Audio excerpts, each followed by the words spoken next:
Ndibuye ekhaya ziyabuyisa iinkukhu zibeka ngamahlanu. Kodwa ke make ngiqale engqushe elalini. Sinengxaki ezininzi namhlanje ngamandla.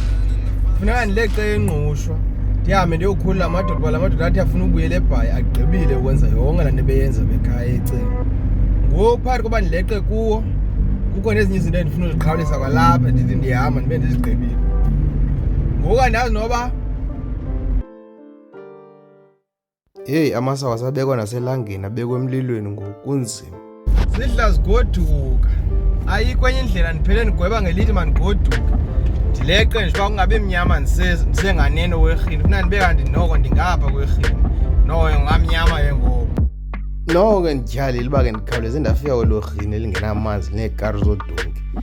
Ndafumana nje into eziselwayo. Ake ndiqonda ke noko ngamnyama ke ngoku kumnandi. Noko ngamnyama ke ngoku. Ndifike ngolwemivundla ke imivundla inyingi. Into ezawufika mfowethu ndabona hayi apha kusekude la madoda akwazi ugqiba kwangoku kusasa ngengomso yabona mandiqhalile umsebenzi ndiqhaqha ubuhlanti ndiphinde ndibuqale ngeli hlobo ndifuna ngalo qha ndabe kuphelelwa ngamahlahla kufuphi ndaphinde ndawukhangela amanye kwalapha kodwa beke ndanethuba kakuhle zayiqhaqha yonke le nto ndifake ipali ezi beziphuma apha ecingweni. Njengoba nje kuthiwa iigitari ezi zezamakhwenkwe, igitari yam endayishiya apha ekhaya ndaqola ndiyikwazi uba ndigqibele kudala ndiyishiya apha ekhaya kodwa ke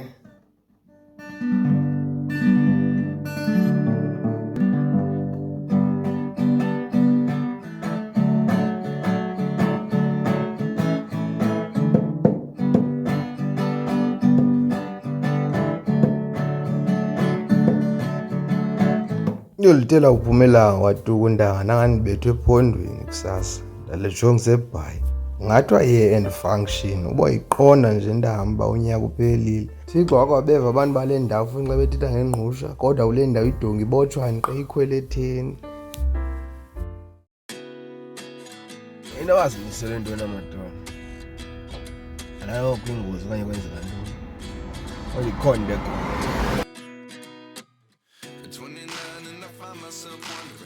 what did happen to the last 10? I ran away with my life, fast forward, never turn back again. It's kind of funny that the more we pass time, the more we need to sinxuqhalaze uzongena eBhayi for noko sithephana namaphiko isandanda sephiko. Yabona into yoba kuthiwa sihlobo ayindanga indiphathisa ngemfuxo endingayaziyo kanti ndisalindilwe ngumlilo. Kuthiwa igcwale yaxinana eGqeberha.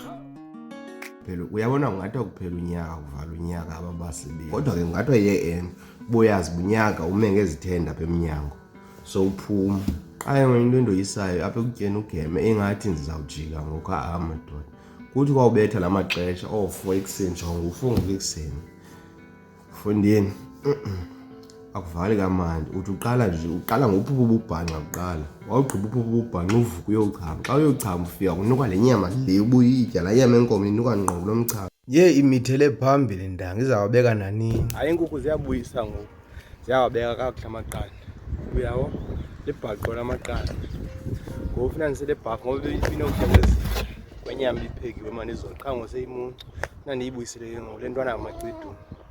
Lo moya ubhudla ube nengxoleko kwanyanzeleka ke ndiqabelile phambi uba ndiphume ndiye kule ntwana.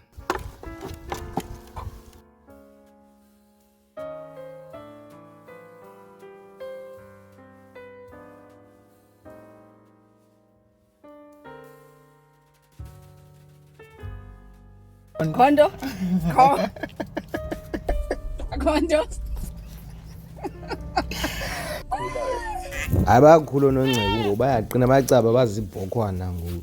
Hayi laa nto bebezizizwe bengathi awuqondi noba zingaphila noba yakwazi uncancana hayi ngoku ngawo. Bonini watyhalisile loo madoda selosoyisakala sathi sayiqabelisa kuba yho kodwa ndiyakholwa mani ngabantu abakwaziyo ugoba mna umntu azinikela azincame yabona ngoku lo sisi uzincamile efowunini ugoba nathi phaa uzinikele mani buzawuthatha uqabelise kodwa ke nyhani ke sayithatha loo nyewe sayiqabelisa fonini yabo mangathi akuvala unyaka uboyiqonda nje bandanga litshoni lelanga kule Gqeberha imdaka. Awu ziyabuyisa mani mfowethu, hayi yeka nje bazibawa kodwa azibethe amabhaqolo. Ndafika ebusuku njalo zibethe ibhaqolo. Yonayo kathi azinye funa zibawa izulu. Azityeli uba makuhlekwe. Hayi ke ingqele ibiseyisinya ngoniqoma iyandibhodla amafutha. Sula nje imela sekhaya fowuni.